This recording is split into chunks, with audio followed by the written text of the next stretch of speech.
الحمد لله نحمده ونستعينه ونستغفره ونؤمن به ونتوكل عليه ونعوذ بالله من شرور أنفسنا ومن سيئات أعمالنا من يهده الله فلا مضل له ومن يضلل فلا هادي له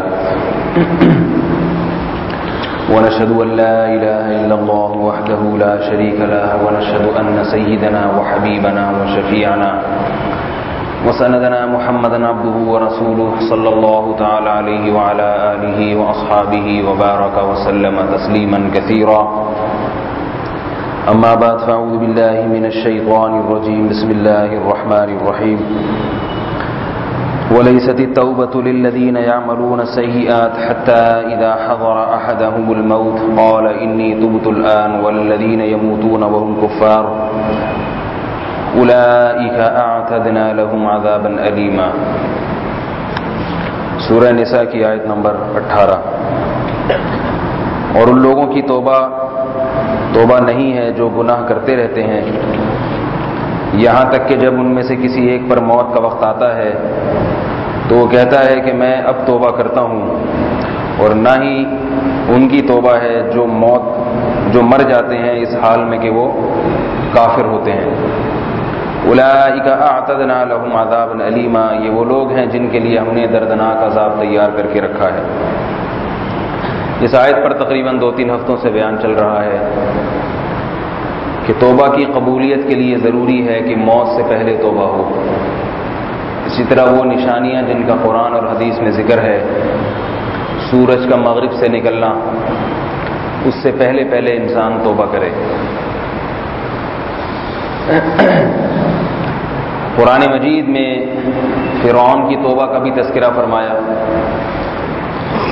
ساری زندگی اسے مہلت ملی، توبہ نہیں کی اس نے، لیکن جب موت کا وقت آیا حتی اذا ادرکہ الغرق قال آمنت انہ لا الہ الا الذی آمنت بہ بنو اسرائیل، کہنے لگا کہ میں ایمان لایا اس رب پر جس پر بنی اسرائیل ایمان لائے۔ اللہ نے فرمایا الآن وقد عصیت قبل وکنت من المفسدین، تو اب ایمان لاتا ہے حالانکہ اس سے پہلے تو کافر تھا اور دنیا میں فساد مچاتا تھا۔ تو یہ بہت اہم مسئلہ ہے۔ انسان کو موت کا علم نہیں ہے، اور عجیب بات یہ ہے کہ اپنے قریب کے دوست احباب جب دنیا سے جاتے ہیں تو بھی عبرت حاصل نہیں ہوتی۔ انسان یہ سمجھتا ہے کہ وہ کسی حادثے کا شکار ہو گئے، میں نہیں ہو سکتا۔ یہ موت بڑی عجیب چیز ہے، جتنی یقینی ہے اتنی ہی غیر یقینی ہے۔ کسی نے بڑی اچھی مثال دی ہے کہ اللہ تعالیٰ نے ہمارے چہرے پہ جو ناک بنائی ہے، ناک یہ بالکل قبر کے مشابہ ہے۔ قبر کی شکل ایسی ہی ہوتی ہے جیسی ہماری ناک ہے، لیکن عجیب بات ہے ناک ہماری آنکھوں کے سب سے زیادہ قریب ہے۔ اس سے زیادہ قریب عضو جسم کا کوئی بھی نہیں ہے جتنی ناک آنکھوں کے قریب ہے۔ سب سے زیادہ آنکھ کے قریب ناک، لیکن ناک نظر نہیں آتی جب تک باقاعدہ توجہ ڈال کے دیکھا نہ جائے اس کو، آنکھیں گول گھما کے دیکھنا پڑتا ہے۔ بیائی ہی ایسے ہی ہمارا فیوچر، ہمارا مستقبل، کوئی یہ سوچتا ہے کہ میرا مستقبل امریکہ کا گرین کارڈ ہے، کوئی یہ سوچتا ہے میرا مستقبل 4 شادیاں ہیں، کوئی یہ سوچتا ہے میرا مستقبل، سوچنے پر تو کوئی پابندی نہیں ہے نا، کچھ بھی سوچ سکتا ہے۔ کوئی یہ سوچتا ہے میرا مستقبل ملک کا صدر بن جاؤں گا، میں وزیر اعظم بن جاؤں گا، کوئی یہ سوچتا ہے میں یوں کر لوں گا، میں یوں کر لوں گا، حالانکہ یہ تمام کام یقینی نہیں ہے۔ میں ڈاکٹر بن جاؤں گا، میں انجینئر بن جاؤں گا، میں MBA کر لوں گا، میں جو ہوں BE کر لوں گا، مختلف چیزیں جس میں لوگ مشغول ہیں، ان میں کوئی بھی چیز یقینی نہیں ہے کہ واقعی کر بھی لے گا یا نہیں کر لے گا۔ ناکام بھی ہو سکتا ہے، بیمار بھی ہو سکتا ہے، معذور بھی ہو سکتا ہے، مر بھی سکتا ہے، لیکن ہر چیز کا انجام موت ہے، قبر ہے۔ آپ انجینئر بن جائیں انجینئر بھی بالآخر قبر میں جاتے ہیں. ڈاکٹر بن جائیں، ڈاکٹر کا انجام بھی کیا ہے؟ قبر کا گڑھا. آپ کچھ بھی نہ بنے، ایک سادہ سے کچھ ریڑھی لگا دیں، سیب کی، انار کی، انگور کی ریڑھی والے بن جائیں تو بھی انجام کیا ہے؟ قبر. اور عجیب بات ہے، قبر میں جا کے سب برابر ہو جاتے ہیں. قبر کھود کے دیکھیں تو پتہ نہیں چلے گا یہ ڈاکٹر صاحب ہیں، انجینئر ہیں، بریگیڈیئر ہیں، کرنل ہیں، عام سپاہی ہے، رنگروٹ ہے، چوکیدار تھا، بنگی ہے، چمار ہے، کیا ہے. اندر جانے کے بعد حساب کتاب بالکل برابر. اور بزبان حال خبر بتا رہی ہوتی ہے کہ دیکھو جن چیزوں پہ تم فخر کیا کرتے تھے، جن چیزوں کو تم اپنی زندگی میں بہت اہمیت دیا کرتے تھے، اس کا انجام دیکھو. انجام تو میرا، آپ کا، ہم میں سے ہر شخص کا جو مستقبل ہے، مرد ہو یا عورت، اس کا مستقبل قبر کا گڑھا ہے. تو قبر ہمارے بالکل سامنے ہے، یعنی ایسا فیوچر ہے جو بالکل سامنے. لیکن جیسے ناک جو قبر کی طرح ہے بالکل سامنے ہو کے نظر نہیں آتی، دیکھنا پڑتا ہے، ایسے ہی قبر بھی سامنے ہے مگر نظر نہیں آتی، دیکھنا پڑتا ہے، اس کو سوچنا پڑتا ہے اس کے بارے میں. نظر کیوں نہیں آتی؟ یہ بھی ایک بہت اہم سوال ہے. نظر کیوں نہیں آتی؟ بالکل وہی وجہ ہے جس وجہ سے ناک نظر نہیں آتی. ناک اس لیے نظر نہیں آتی کہ ناک کے علاوہ دیکھنے کی اتنی چیزیں ہیں کہ اسے دیکھ کے کیا کرے گا. سمجھ میں آ رہی بات؟ اتنی چیزیں ہیں.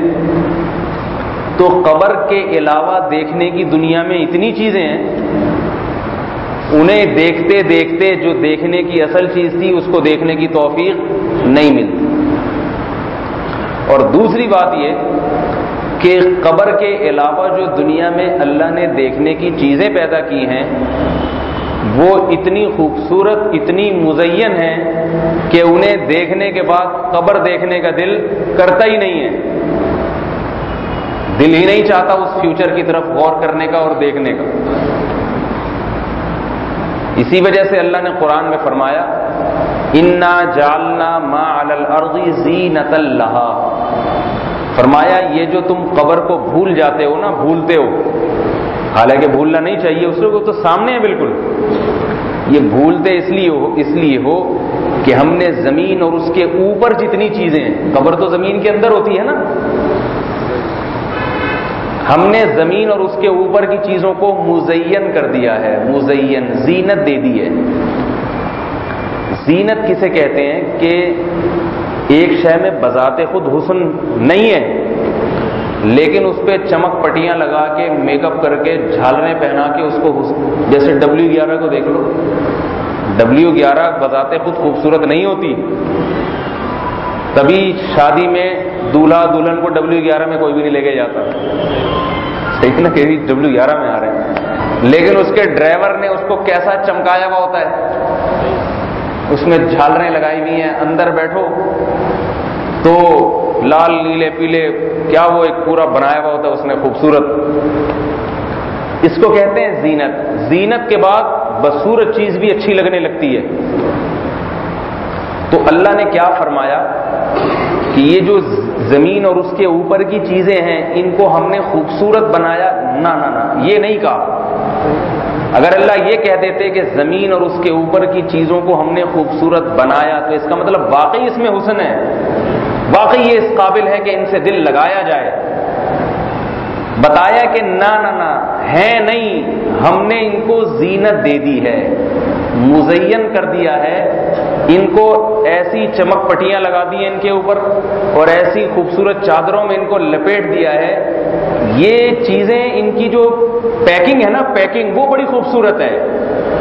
پیکنگ آپ کو پتا ہے نا، پیکنگ دیکھ کے گاہک کا دل، کسٹمر کا دل بہت مائل ہوتا ہے ایک چیز کی طرف، چاہے اس پیکنگ کے اندر میٹیریل کیسا ہی گھٹیا کیوں نہ ہو. آج کل تو لوگ پیشکش کو دیکھتے ہیں کہ پیش کس طرح کیا جا رہا ہے. یہی آپ ٹکا بوٹی ریڈی پہ کھڑے ہو کر کھا لیں 10 روپے فی پلیٹ، لیکن یہی اگر آپ چلے جائیں سلاطین، یہی گوشت ہوتا ہے. وہی کوئلے وہ 1000 روپے فی پلیٹ لے لے گا آپ سے.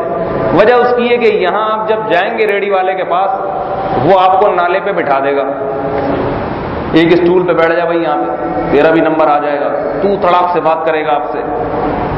اس کو پیش کرنا نہیں آتا. وہی گوشت, وہی بلکہ ممکن ہے تازہ گوشت ہو اور زیادہ مزے کا بنا ہوا ہو, لیکن وہ زیادہ پیسے نہیں لے گا, کیونکہ وہ جو پیش کر رہا ہے نا جس اسٹائل میں, وہ دولت مند لوگوں کو وہ اسٹائل پسند نہیں آتا. تو وہ کیا کہے گا, ادھر نالے پہ بیٹھ جا, آپ کو ڈر بھی ہے کہیں لڑک کے نیچے نہ گر جاؤں, کیونکہ پولیس والے اس کو کہیں ریڈی لگانے نہیں دیتے. تو کوئی نالا پہ ہی اس کو نظر آیا کہ یہ گندا نالا ہے, اس کے قریب کہیں میں سیٹنگ کر لوں گا اپنی. پھر وہ ایک چھوٹا اس کے ساتھ کام کرا رہا ہوگا, پنکھا جل رہا ہوگا, کبھی کبھار آپ کے اوپر بھی تھوڑا سا کر لے گا. تو وہ کوئلے کی چنگاریاں بھی اڑ کے آ رہی ہیں.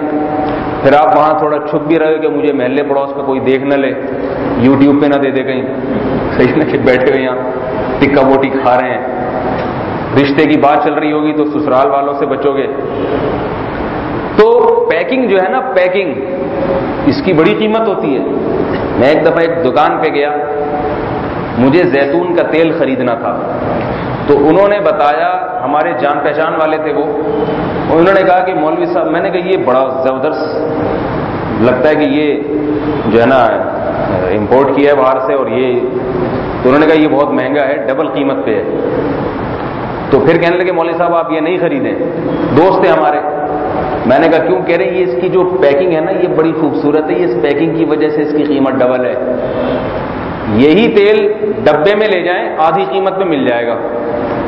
تو یہ طارق روڈ کے لوگوں کو بیوقوف بنانے کے لیے, طارق روڈ پہ جو لوگ آتے ہیں وہ جب بوتل دیکھیں گے نا, بڑی انگلش اسٹائل کی بوتل ہے, بل کھاتی ہوئی بوتل, بوتل ایسی تھی جیسے بل کھاتی ہوئی کمر ہوتی ہے کسی کی, ایسی بوتل خوبصورت.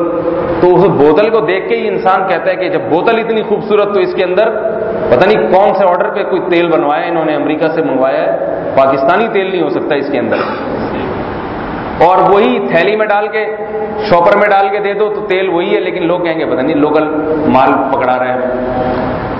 تو اللہ تعالیٰ قرآن مجید میں فرماتے ہیں کہ ہم نے اس زمین کے اوپر کی جتنی چیزیں ہیں ان کو زینت بخشی ہے. زینت آج کی زبان میں کوئی بدصورت عورت بیوٹی پارلر سے تیار ہو کے آ جائے, وہ بدصورت, تو بیوٹی پارلر والے اس بدصورت کو حسین نہیں بنا سکتے, لیکن تھوڑی دیر کے لیے اس کی بدصورتی پہ پردے ڈال سکتے ہیں. کالا رنگ ہوگا تو ایسی کریموں کی مالش ہو جائے گی جس سے سفید ہو جائے گی. پلکیں چھوٹی چھوٹی ہیں تو دوسری پلکیں لگا کر پلکیں بڑی بڑی ہو جائیں گی. اور جناب بال نہیں ہے سر پہ تو بال لگا کے اتنے لمبے بال, وہ دولہا سمجھتا ہے کہ میری تو قسمت جاگ گئی. دلہن جب بیوٹی پارلر سے تیار ہو کے آتی ہے, دولہا سمجھتا ہے کہ میری تو لاٹری نکل آئی ہے. ایک صاحب کے ساتھ سچا واقعہ ہوا ایسے ہی. لڑکی دیکھنے کے لیے گئے تو لڑکی کی ماں نے اور بہنوں نے لڑکی کو بیوٹی پارلر سے تیار کر کے منگیتر کے سامنے بٹھا دیا.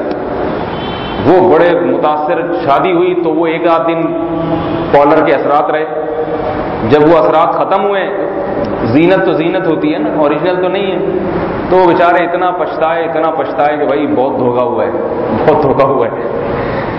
زینت کسے کہتے ہیں کہ حقیقت میں ہو یا نہ ہو, لیکن لباس اور دوسرے مصنوعی ذرائع استعمال کر کے اس کو مزین کر دیا جائے.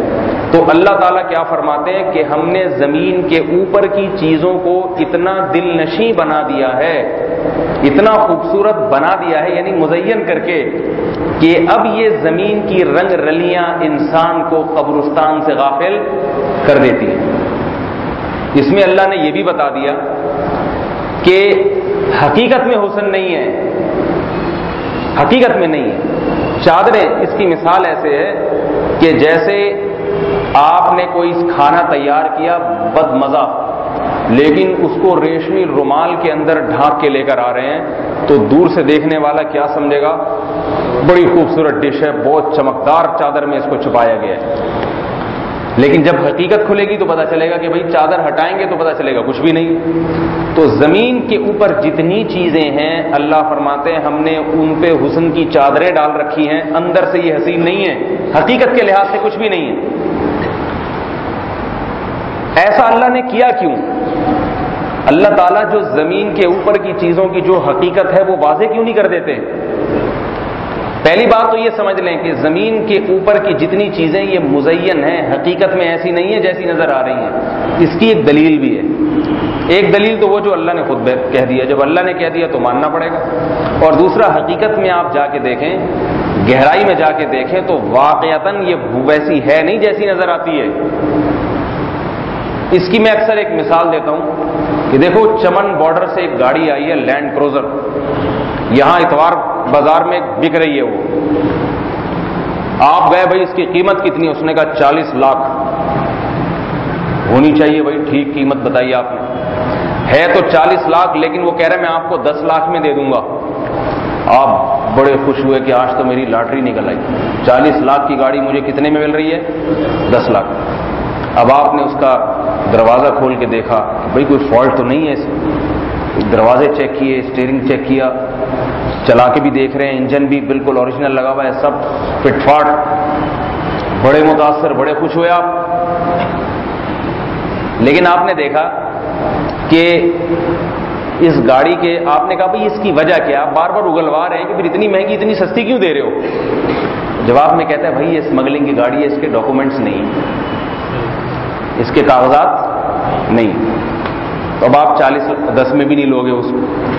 اب بولو گے بھائی یہ کس کام کی گاڑی, ادھر بیٹھ کے چلوں گا میں, آگے پولیس والا پکڑ لے گا, میں بھی اندر, گاڑی بھی اندر. جب تک پولیس سے بچ کے چلتا رہوں گا, جس دن پولیس کی پکڑائی میں آ گیا تو چوڑے میں آ جاؤں گا میں. تو اب میری قسمت ہے پولیس اور میں, روڈ پہ میرا اور پولیس کا مقابلہ ہی چلتا رہے گا. نہیں آ رہی بات سمجھ؟ یا تو میں گھر بیٹھ کے یا سارے پولیس والوں سے میں تعلقات بنا کے رکھوں, ہر ایک بتتا جائے, اپنے محلے کی پولیس سے بھی بنا کے رکھوں, لیکن ہر وقت محلے میں تو نہیں, محلے سے باہر بھی نکلنا ہے تو اتنا بتا تو وہ تو 40 لاکھ کی 80 لاکھ کی پڑ جائے گی مجھے یہ. ورنہ میری اس گاڑی میں جب میں چلوں گا تو اس کی کوئی شیورٹی نہیں ہے, گارنٹی نہیں ہے, کوئی ضمانت نہیں ہے کہ کتنے دن میں چلا سکوں گا, میری قسمت ہے.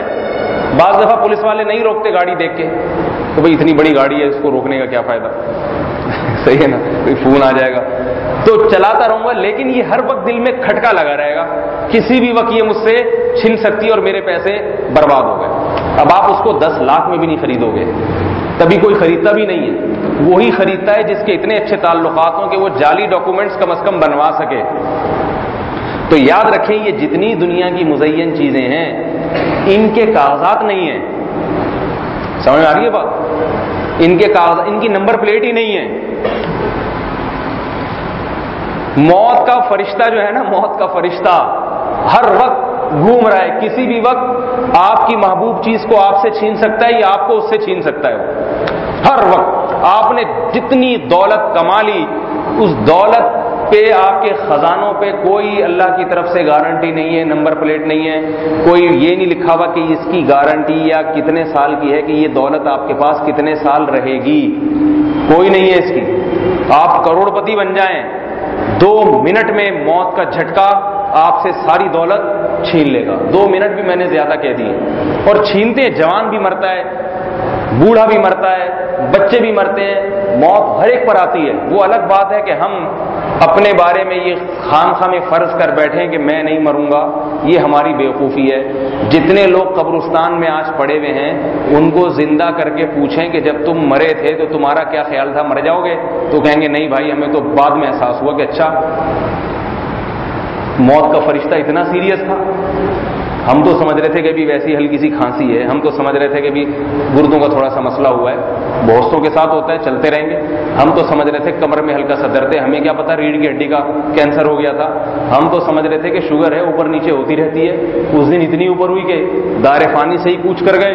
ہم تو سمجھ رہے تھے ابھی تو یوں کریں گے, باہر نکلے ٹرک مار کے چلا گیا. ہم تو سمجھتے تھے کہ ٹارگٹ کلنگ میں دوسرے مرتے ہیں, ہماری موت تو کبھی آ ہی نہیں سکتی. ہم تو سمجھتے تھے دھماکہ جب بھی ہوگا دوسرے مریں گے, میرے اڑوس پڑوس میں تو کوئی دھماکہ ہو ہی نہیں سکتا. ہم تو سمجھتے تھے کہ ٹرین میں جب بیٹھتے ہیں تو دوسروں کی خبریں آتی ہیں, ہماری ٹرین کی گارنٹی ہے کہ ہمیشہ اسٹیشن پہ پہنچ کے ہی دم لے گی ہے. ہم تو سمجھتے تھے جو جہاز میں سوار ہوتے ہیں یہ دوسرے ہیں جن کے جہاز گر جاتے ہیں, ہمارے جہاز کی گارنٹی ہے امریکہ کی طرف سے کہ جب یہ ستار بھائی کسی جہاز میں بیٹھیں گے نا وہ جہاز کبھی بھی نہیں گرے گا. سمجھ میں آ رہی ہے بات؟ تو یہ جو مر جاتا ہے نا وہ بھی یہی سمجھتا تھا بیچارہ, وہ بھی یہی سمجھتا تھا. وہ تو مرنے کے بعد پتہ چلتا ہے کہ بھائی میری سوچ اور میری سمجھ غلط تھی. دنیا میں سب سے بڑا احمق اور بیوقوف وہ آدمی ہے جو یہ سمجھتا ہے کہ میں ٹائم پہ مروں گا. ٹائم سے مراد میں عمر پوری کر کے جاؤں گا 70-80 سال, اس سے پہلے میں نہیں مروں گا. اس سے بڑا دنیا میں بیوقوف کوئی بھی پیدا نہیں ہوا. کیونکہ میرے بھائی اگر ایسا ہوتا آپ اپنی مرضی سے مرتے تو مائیکل جیکسن اپنا شو کرنے سے پہلے نہیں مر جاتا. مائیکل جیکسن کا تو سنا ہے نا, بڑی خبریں آئی تھی, اس کا ایک شو ہونے والا تھا ناچ گانے کا, جو بھی اس کا جو حساب کتاب تھا, اور کروڑوں کے ٹکٹ فروخت ہو چکے تھے. 2-4 دن پہلے ہی پتا چلا کہ دار فانی سے پوچھ کر گئے. وہ مرتا ایسے ٹائم پہ, وہ کہتا بھائی یہ تو کر کے چلا جاؤں. کتنے واقعات ہوتے ہیں, کتنے واقعات ہوتے ہیں. انسان ترقی کی عروج پر پہنچتا ہے اور موت اپنے پنجے گاڑ دیتی ہے. لیکن یہ زندہ لوگوں کو باتیں سمجھ میں نہیں آتی, جب انسان پر گزرتی ہے تو پھر سمجھ میں آتی ہیں, اور اس وقت سمجھنے کا فائدہ نہیں, اس وقت سمجھنے کا فائدہ نہیں. یہ بڑا مسئلہ ہے, یہ سب کے ساتھ ہے, میرے ساتھ بھی ہے, آپ کے ساتھ بھی ہے. یہ نہیں کہ بولنے والا کوئی بہت نیک فرشتہ ہے, اس کی تو سمجھ میں سب کچھ آیا ہوا ہے. یہ تو ہم تکرار کرتے ہیں جو اللہ رسول کی باتیں, تاکہ مجھے بھی استحضار ہو جائے, آپ کو بھی ہو جائے, ورنہ سمجھ میں ہم میں سے کسی کے بھی نہیں آتا. تو پورا نہ آئے, تھوڑا سا تو آ جائے, اتنا سمجھ میں آ جائے کہ بس گناہ چھوٹ جائیں. پہلے والوں کی سمجھ میں تو اتنا آ گیا تھا کہ وہ نہ صرف یہ کہ گناہ چھوڑتے بلکہ دنیا کو لات مار دیتے تھے. وہ تو ضرورت ہی نہیں ہے اس میں پڑھنے کی, ان کے تو زیادہ سمجھ میں آ گیا تھا. انصار صحابہ کے بارے میں مشہور ہے کہ جب ان کی عمر 40 سال کی ہوتی تھی تو سارا کاروبار, بزنس, دکان چھوڑ دیتے تھے اور اپنے بچوں سے کہتے تھے تجارت اور دنیا داری اب تم کرو, ہمیں 2 وقت کی روٹی چاہیے, بس باقی زندگی ہم اللہ اللہ کرنے میں گزاریں گے. کہتے 40 سال بہت عمر گزر گئی دنیا داری میں, اب 40 سال کے بعد تو بالکل اب قبر کی طرف قدم جا رہے ہیں, بہت زندگی گزر گئی, اب اللہ اللہ کرنے میں. وہ سمجھتے تھے 40 سال کے بعد بس اب اگلا اسٹیشن قبرستان ہے, اور ہم سمجھتے ہیں کہ 40 سال ابھی تو تجربہ حاصل ہوا ہے, اب تو لائف شروع ہوئی ہے. اس سے پہلے تو بچپنا تھا. ہمارا نظریہ کہ اس سے پہلے تو کیا تھا, بچپنا, وہ تو غفلت میں گزر گیا. اب ہے دنیا کمانے کا ٹائم. میرے بھائی اب اگر دنیا کمانے کا ٹائم ہوتا تو اب بال سفید ہونا کیوں شروع ہو گئے؟ پھر نہیں آ رہی بات. اب اگر ٹائم ہوتا دنیا میں دل لگانے کا تو بال کالے ہونا شروع ہوتے نا, جو تھوڑے بہت پہلے سفید ہو گئے تھے وہ بھی کالے ہو جاتے, اور پہلے جو بیماریاں تھیں وہ بھی ختم ہو جاتی. لیکن جو پہلے نہیں تھی وہ اب ہونا. ڈاکٹر کہتے ہیں نا 40 سال کے بعد احتیاطاً بلڈ کا ٹیسٹ کروا لینا چاہیے. ایسا نہ ہو کولیسٹرول آپ صبح شام کھا رہے ہیں, نلی نہاریاں اور پراٹھے اور معلوم نہیں کیا کیا مغز ڈال ڈال کے کھا رہے ہیں. ڈاکٹر جو سمجھدار ہوگا وہ کہے گا بھائی اب تک تو کھا لیا, مدہ ذلو ہلا لیا, جو ملا کھا لیا, اب تک تو کھا لیا, اور اب بھی کچھ نہیں ہوگا آپ کو. لیکن یہ کھانا آپ کو 2-4 سال کے بعد مہنگا پڑ سکتا ہے, لہذا اب ذرا کھائیں آپ. ڈاکٹر ہی کہتے ہیں نلی نہاری بھی کھائیں, لیکن ٹیسٹ کراتے رہیں آپ کہ کہیں یہ نہاری آپ کو مہنگی نہ پڑ جائے. سمجھ میں آ رہی ہے بات؟ لیکن کھانے والا یہ سمجھتا ہے, کھانے والا یہ سمجھتا ہے کہ نہیں میں جوان ہوں, مجھے کچھ بھی نہیں ہو سکتا. یہ بہت بڑی بھول ہے میرے بھائی. اگر 40 سال انسان کی انتہائی عمر نہ ہوتی تو اللہ قرآن میں کیوں بیان کرتے حتی اذا بلغ اشدہ وبلغ 40 سنۃ, فرمایا جب یہ بالغ ہوا اور جب اپنی انتہائی طاقت کی عمر کو پہنچ گیا, یعنی 40 سال کو پہنچ گیا, تو پتہ چلا انسان کی انتہائی عروج کی عمر کون سی ہے؟ 40. اس کے بعد اب گراف نیچے کو آنا شروع ہو جائے گا اس میں. اور یہ تو قرآن نے اس دور کے بارے میں کہا ہے, صحابہ کے دور کے بارے میں, 40 سال کے بعد گراف نیچے. ہماری جو خوراکیں ہیں اور آج کے نوجوان جو بلوغت کے بعد سے اپنی طاقت اور توانائی کو کس طرح سے ضائع کرتا ہے مختلف گناہوں میں، تو اس کے لیے 40 سال نہیں ہے، اس کے لیے تو میں سمجھتا ہوں 35 سال بھی بہت ہیں، تو 33 میں ہی نیچے کو آنا، وہ تو چڑھتا ہی نہیں، اوپر جاتا ہی نہیں ہے وہ تو اس عمر تو یعنی 15 سال کے بعد جو ہے نا، بس جتنی 15 سال میں طاقت تھی اتنی رہتی ہے. یہ بھی ان کی جو جم کلب جاتے ہیں، کچھ کھاتے پیتے ہیں، ورنہ عام آدمی کی حالت دیکھیں، وہ ایسا بیچارہ واپس آنا شروع ہو جاتا ہے وہیں سے. تو یہ اپنے بارے میں پتہ نہیں کیا کیا خوابوں میں بیٹھا ہوا ہے، میں یوں کروں گا، میں یوں کر لوں گا، میری یہ عمر، اب کچھ عمر نہیں ہے بھائی، اب جانے کی واپسی کی عمر. اور 40 سال کے بعد گھر بنانے کی فکر کرنا، میں 600 گز کا بنگلہ بنا لوں، بیوقوفی کی بات ہے. مجھے کسی نے بتایا آپ فلاں جگہ چلے جائیں، آپ کو 600 گز کا بنگلہ ملے گا. فلاں جگہ جانا نہ جانا تو ایک الگ بات ہے، لیکن میں نے کہا مجھے بنگلے کی اتنی وہ نہیں ہے، اس لیے کہ ہم بھی تقریباً 40 سال کے ہونے والے ہیں. تو اب اگر اس میں رہ بھی گئے تو کتنے سال زیادہ زندہ اگر رہ گئے، ٹارگٹ کلنگ سے، دھماکوں سے، اور شوگر سے، بلڈ پریشر سے، اور مختلف امراض سے بچتے بچاتے. وہی ہے نا، پولیس سے بغیر نمبر پلیٹ کی گاڑی ہے، ادھر سے نکالا، سروس روڈ پہ نکال لیا، بعض دفعہ اندر گلی میں کھڑے ہوتے ہیں، ٹھیک ہے نا پولیس والے، تو چلو گلی سے نکالا، وہاں سے انڈا موڑ سے کراس مارا، ناکن سے نکال لیا. کتنے دن تک نکالے گا بھائی؟ یہ بات یاد رکھنی چاہیے کہ تعجب اس پہ نہیں ہونا چاہیے کہ یہ 40 سال کے بعد، یہ 50 سال میں مر کیوں گیا. تعجب اس پہ ہونا چاہیے ابھی تک بچا کیسے ہے، 40 سال کراس کیسے کر لیے. کیونکہ جب ماں کے پیٹ میں حمل ٹھہرتا ہے نا، موت اس وقت سے بچے کا پیچھا کرنا شروع کرتی ہے، اس وقت سے. دیکھو عورت جب اس کو جب پریگننسی ہوتی ہے تو اس وقت سے ڈاکٹر حفاظتی تدابیر بتاتے ہیں کہ یہ ضائع ہو سکتا ہے حمل، یوں نہیں کرنا، یوں نہیں کرنا، یوں بچاتی ہے اس کو ضائع نہ ہو جائے. درجنوں لاکھوں ضائع ہوتے ہیں، ان میں سے کچھ بچ جاتے ہیں، ہوتا ہی نہیں ہوتا. پھر پیدائش ہونے کے بعد بچوں میں موت کا تناسب بہت زیادہ ہے بنسبت بڑوں کے. بچے میں دفاع کی قوت جو ہے نا، قوت مدافعت بیماریوں کے خلاف بہت کمزور ہوتی ہے، لہذا اس میں کتنی بیماریاں حملہ کرتی ہیں، ٹیکے لگا لگا کے مختلف طریقوں سے بچوں کو بچاتے بچاتے بچاتے بچاتے پھر جناب اسکول جانے کا ٹائم شروع ہو جاتا ہے. پھر روزانہ گاڑیاں میں آ رہا ہے جا رہا ہے، وہ صبح صبح اسکول والے گاڑیاں کیسے چلاتے ہیں، کتنے بچوں کے ساتھ حادثات ہو گئے، گاڑی وین جو تھی ان میں کھائی میں گر گئی، ایکسیڈنٹ ہو گیا، اس میں بھی نہیں مرے، بچ گئے، اور ایکسیڈنٹ سے بچتے رہے. پھر ہوتے ہوتے کراچی میں پیدا ہوئے، ادھر دھماکہ ادھر دھماکہ، آپ اور میں بچ گئے. تو ہم جو پانی پیتے ہیں اس میں کتنے جراثیم ہیں، کتنی بیماریاں ہیں. ہمارا جسم اس کے خلاف لڑتا رہتا ہے، صبح و شام لڑتا رہتا ہے، ہر وقت بیماریوں کے خلاف لڑائی کرتا رہتا ہے. اس جراثیم کو مارو، فلاں جراثیم کو مارو، لڑتے لڑتے وہ بھی ادھموا ہو جاتا ہے. تو پھر بھی بچا ہے، 40 سال نکال دیے اس نے. تو یہ کمال ہے، اس کو مین آف دی میچ ملنا چاہیے، حقیقت بتا رہا ہوں. لیکن ہم یہ سمجھتے ہیں کہ مرنا جو ہے نا، مرنا، یہ یاد رکھیں، حیات جو ہے نا، حیات، زندگی ایک عارضہ ہے، اصل موت ہے. اصل جو ہے نا، روح جسم سے الگ ہونا چاہتی ہے. روح کو جسم کے ساتھ تعلق قائم رکھنا، اس کے لیے پاپڑ بیلنے پڑتے ہیں. تو روح جسم سے ہمیشہ یہ چاہتی ہے کہ الگ ہو جائے. تو زندہ رہنے کے لیے بہت کچھ کرنا پڑتا ہے. اصل تو موت ہے. تو مر گیا تو کوئی تعجب کی بات نہیں ہے، جو ہونا تھا وہی ہو گیا. اس کے ساتھ بچا ہوا جو ہے نا، جو بچا ہوا ہے، زندہ ہے، اس کے ساتھ تعجب ہونا چاہیے. تو پھر بھی موت کی طرف توجہ نہیں ہوتی، یہ دماغ میں آتا ہی نہیں ہے کہ میں نے قبر میں جانا ہے.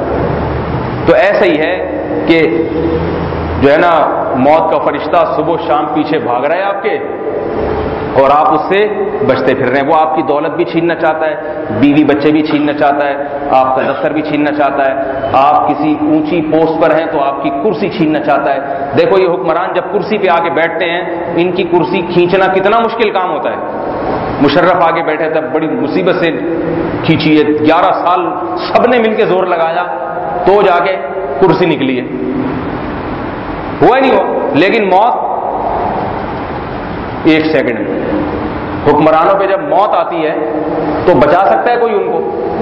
ایسے مرتے ہیں بڑے بڑے بادشاہ، بڑے بڑے فوجی افسران حادثاتی موت کا شکار ہو گئے یا طبعی موت کا شکار ہو گئے۔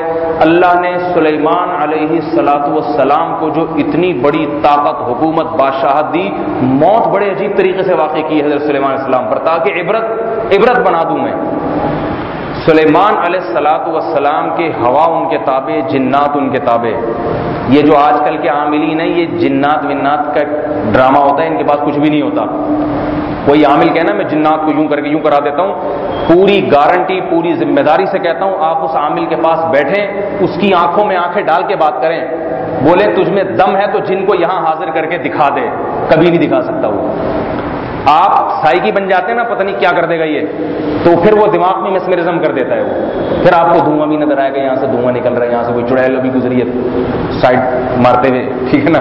یہ سب چیزیں اس لیے آتی ہیں کہ آپ نفسیاتی طور پر اس سے پہلے ہی اس کا اثر لے لیتے ہیں۔ اگر آپ نہ لیں، آپ بولیں بھائی کچھ بھی نہیں ہوگا، وہ کر ہی نہیں سکتا۔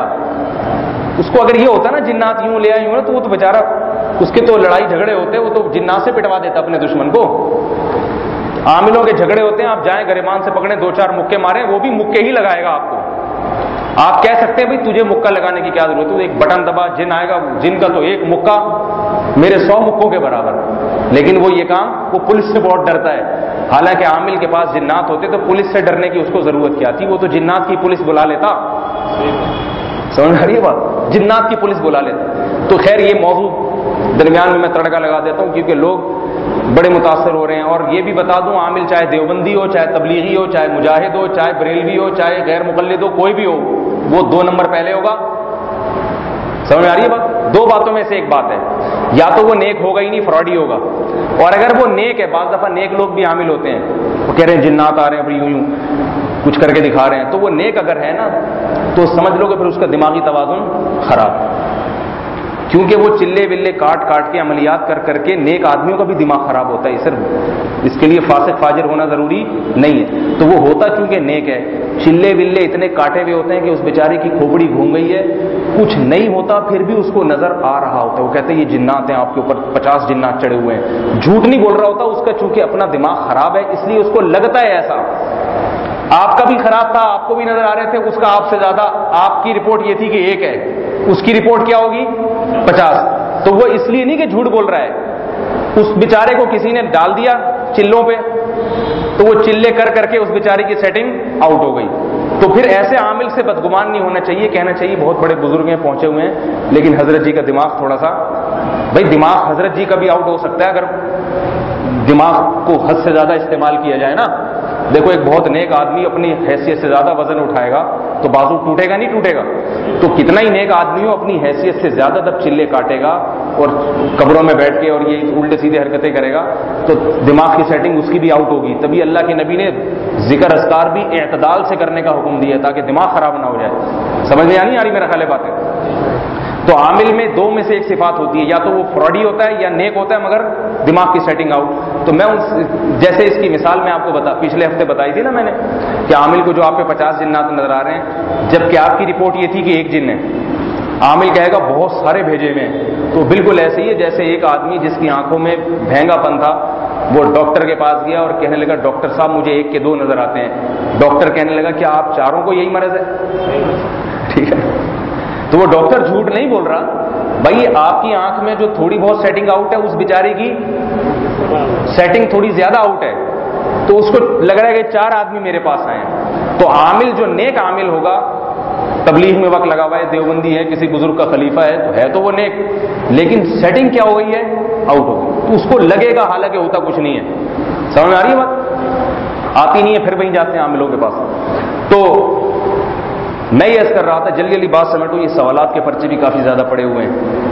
تو دنیا کی جتنی چیزیں اللہ نے بنائی ہیں، جتنی چیزیں بنائی ہیں، ان کی گارنٹی نہیں ہے کتنے عرصے تمہارے ساتھ رہیں گی، کسی بھی وقت چھینی جا سکتی ہیں۔ حضرت سلیمان علیہ السلام کا جیسے میں عرض کر رہا تھا، اتنی بڑی طاقت جنات تابع کر دیے اور ہوائیں مسخر کر دی، قرآن مجید میں ہے حضرت سلیمان علیہ السلام لاٹھی ہاتھ میں لے کر جنات سے بڑی بڑی عمارتیں تعمیر کروا رہے ہیں۔ یہ احرام مصر جو دنیا کا 7واں عجوبہ ہے، بہت زیادہ امکان ہے کہ یہ وہی تعمیرات ہوں جو حضرت سلیمان علیہ السلام نے جنات کے ذریعے کروائی ہیں، ورنہ یہ انسانی تعمیر لگتی نہیں ہے کہیں سے بھی۔ تو ممکن ہے، کوئی یقینی دعویٰ نہیں ہے لیکن اس کا امکان ہے بہرحال۔ تو تعمیرات کروا رہے ہیں جنات بڑی سخت مصیبت میں، کیونکہ اتنا محنت والا کام ایک انسان ان سے لے رہا ہے۔ تو قرآن کہتا ہے فَلَمَّا قَضَيْنَا عَلَيْهِ الْمَوْتِ، اتنے بڑے بادشاہ، اتنے طاقتور، اللہ فرماتے ہیں بیٹھ کے کام لے رہے ہیں، ہم نے ان کی موت کا فیصلہ کر دیا۔ ایسے فیصلے ہوتے ہیں اللہ تعالیٰ کے، ایسے فیصلے، ورنہ دنیا یقین تھوڑی کرتی ہے۔ ابھی تو کام چل رہا ہے، یہ پروجیکٹ مکمل ہو جائے، اے اللہ پھر ان پر موت واقع کر دیتا۔ اتنا مشکل پروجیکٹ شروع کروا دیا اور جنات کے ذریعے یہ ادھورا رہ جائے گا۔ تو ایسے وقت پر کہ کسی کو توقع نہیں ہوتی، بعض دفعہ اللہ ایسے وقت پر موت کے فیصلے کر دیتے ہیں کہ بھئی اتنا بڑا حکمران یہ کیسے دنیا سے جا سکتا ہے۔ تو حضرت سلیمان علیہ السلام بیٹھے ہوئے ہیں، لاٹھی ہاتھ میں، ٹیک لگائی ہوئی ہے اس پہ، اور ایسے دیکھ رہے ہیں جنات کو۔ فرماتے ہیں قضینا علیہ الموت ما دلہم علی موتہ، انبیاء کے دنیا سے جانے کے بعد بھی ان کا جسم خراب نہیں ہوتا، بالکل صحیح سلامت رہتا ہے ان کا جسم، جیسے بالکل زندہ آدمی۔ تو نہ آنکھ بند ہوئی اور نہ جسم دائیں بائیں، کیونکہ ایسے ٹیک لگی ہوئی تھی کہ جسم دائیں بائیں کہیں گرا بھی نہیں، لاٹھی ہاتھ میں۔ جنات یہی سمجھ رہے ہیں کہ سلیمان علیہ السلام جاگ رہے ہیں، نگرانی کر رہے ہیں۔ اللہ فرماتے ہیں ما دلہم علی موتہ الا دابۃ الارض تأکل من سأتہ، دیمک نے لاٹھی کو کھانا شروع کر دیا نیچے سے، کیونکہ لاٹھی ایک جگہ ٹکے ٹکے ٹکے، دیمک نے جب اتنا کھایا کہ لاٹھی پر ٹیک برقرار نہ رہ سکی، لاٹھی نیچے سے ختم ہو گئی۔ تو جب ٹیک ختم ہوئی ہے، سلیمان صلی اللہ علیہ وسلم زمین پہ گرے ہیں، پھر جنات نے آ کے دیکھا بھائی ان کی تو روح پرواز کر چکی ہے۔ اللہ فرماتے ہیں اگر جنات کو پہلے پتہ چل جاتا کہ ان پر موت واقع ہو چکی ہے، ما لبثوا فی العذاب المہین، تو اتنی ٹینشن میں نہ رہتے جنات، اتنی ٹینشن میں نہ ہوتی۔ اس سے پتہ چلا جنات کو علم غیب بھی نہیں ہوتا۔ اور یہاں جنات سے معلوم کروا رہے ہیں ذرا بتانا بھائی چوری کس نے کی ہے۔ وہ ستار بھائی پہ ڈال دے گا، کوئی غفار بھائی پہ ڈال دے گا، اچھے بھلا آدمی، نیک آدمی بدنام ہو جاتا ہے اس سے۔ تو نہیں پتہ چلتا، اور جو یہ عامل لوگ جنات کے ذریعے بتا دیتے ہیں نا، یہ جنات ان کے پھر بندے چھوڑے ہوئے ہوتے ہیں، انہوں نے بہت گہرے ان کی چالیں ہوتی ہیں۔ تو خیر فرمایا کہ اس طرح سلیمان علیہ السلام کی موت واقع ہوئی، اور دنیا کا سب سے بڑا بادشاہ اور سکندر اعظم کے بارے میں مشہور ہے جس نے دنیا پہ حکومت کی، کہ جب اس کی موت کا وقت آیا تو اس نے لوگوں سے کہا، ہزاروں خوبصورت باندیاں تھیں اس کے پاس، ہزاروں خوبصورت ترین عورتیں، بیویاں تھیں، جو عورت دنیا میں حسین ترین ہوتی اس کو اپنے نکاح میں لے آتا تھا، وہ دولت بے پناہ تھی، اور شراب اور کباب اور بہت کچھ، حکومت، یعنی ایک شخص دنیا میں جتنے مزے اڑا سکتا ہے جس کا تصور ہے وہ سکندر اعظم نے اڑائے ہیں مزے، تبھی تو اس کو سکندر اعظم کہا جاتا ہے۔ جب مرنے لگا تو اس کو یقین ہو گیا کہ اب میری روح پرواز کر رہی ہے، تو اس کو بڑی عبرت ہوئی، اس نے لوگوں سے کہا اپنے خادموں سے کہ جب میں مر جاؤں اور میرے جنازے کی چارپائی لے کے جاؤ تو میرے ہاتھ کفن سے باہر نکال دینا، ایسے خالی کر کے، دنیا دیکھے کہ اتنا بڑا بادشاہ خالی ہاتھ جا رہا ہے، کچھ بھی اپنے ساتھ قبر میں لے کے نہیں جا رہا۔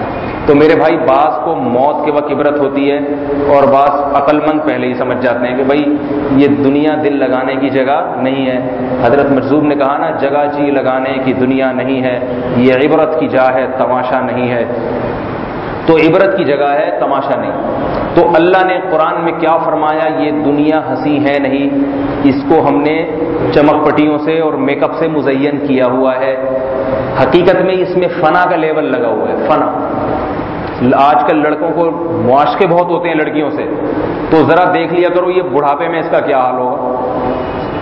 پرانے زمانے کے جو اداکار ہیں نا، 40 سال پہلے، آپ جائیں انٹرنیٹ پہ اس کی تصویر دیکھیں اور 40 سال کے بعد والی دیکھیں تو پتہ چل جائے گا، اتنی سلوٹیں چہرے پہ کہ بھئی استری کیے بغیر اس کا گزارا نہیں ہو سکتا، دانت نکل جائیں گے، بڈھے، اب کوئی کہہ جائے ذرا حضرت اسٹیج پہ آگے ناچیں، آپ کی فلمیں بڑی ہٹ ہوتی تھیں، آپ کے ڈرامے بڑے ہٹ ہوتے تھے، آپ جب ناچتے تھے اسٹیج پہ گاتے تھے تو کیا لوگ مرتے تھے، اب ذرا آئیں اسٹیج پہ تو 6 آدمی اٹھا کے لا رہے ہوں گے، بلکہ لا ہی نہیں رہے ہوں گے، تو پڑے ہوئے جی حضرت کو ڈاکٹر نے اٹھنے سے منع کیا ہے، کھانس رہے ہیں وہ، کھانسی کے علاوہ حضرت کھانسی کے اگر ترانے سننے تو سن سکتے ہیں جا کے۔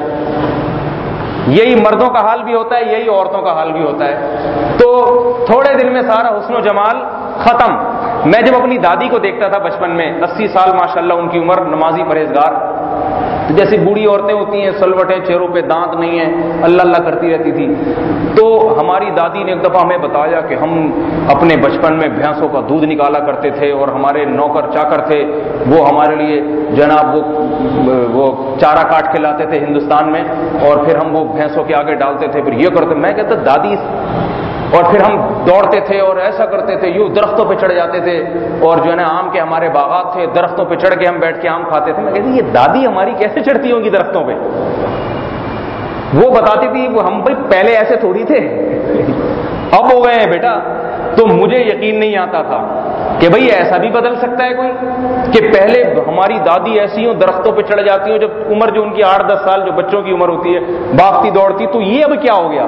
تو مجھے یقین نہیں، میں سمجھتا تھا یہ پیدائشی اسی طرح ہیں، بعض لوگوں کو اللہ نے پیدا ہی ایسے کیے، بعض کو پیدا ہی جوان کیا ہے۔ یقین نہیں آتا تھا، اس لیے کہ مشاہدہ نہیں تھا، مشاہدہ، ورنہ یہ یقین آنے والی بات نہیں ہے۔ تبھی قرآن کہہ رہا ہے وَمَن نُعَمِّرْهُ نُنَكِّسْهُ فِي الْخَلْقِ، دیکھو جس کی عمر ہم زیادہ کرتے ہیں، اتنا جوان طاقتور ہو کے کیسا کمزور اور بچپنے کی طرف لوٹا دیتے ہیں اس کو۔ اتنے عقل مند لوگ، ایسی چال میں ان کی طاقت، آواز میں طاقت، بازو میں طاقت، کسی کو پکڑ لیں تو چھڑا نہیں سکتا کوئی، بڑا فخر کرتے ہیں اس پر کہ میری گرفت سے کوئی اپنے آپ کو چھڑا نہیں سکتا۔ چال ایسی خوبصورت اور ایسی بھاری بھرکم چال اور بھاری بھرکم آواز، اور مکے میں ایسی زبردست طاقت، لیکن جب بڑھاپا آتا ہے کیسا ہاتھوں میں راشا پیدا ہو رہا ہے۔ اللہ کیا فرماتے ہیں نُنَكِّسْهُ فِي الْخَلْقِ، بچپن کی طرف لوٹا دیتے ہیں، ایسا ذہین ہوتا ہے، لیکن جب بوڑھا ہو گیا باتیں کیسی، یاد ہی نہیں آ رہی بات، کیا کہا تھا ابھی تھوڑی دیر پہلے، بھول گئے، نماز پڑھنا بھول گئے، روٹی کھانا بھول گئے، پتہ نہیں کیا کیا بھولنا شروع کر دیتے ہیں وہ۔ تو اللہ فرماتے ہیں یہ تمہاری ذات پہ کنٹرول کس کو ہے؟ ہمیں جب چاہا بچپن سے جوان کر دیا، خوراکیں تمہاری وہی چل رہی ہیں، مگر واپس لا کے دوبارہ بچپنے کی طرف لے گئے۔ جیسے بچپن میں کمزور بچے کو نرم غذائیں کھلائی جاتی ہیں، بوڑھوں کو بھی نرم غذائیں کھلائی جاتی ہیں، وہی دوبارہ اسی حالت پہ لے آتے ہیں۔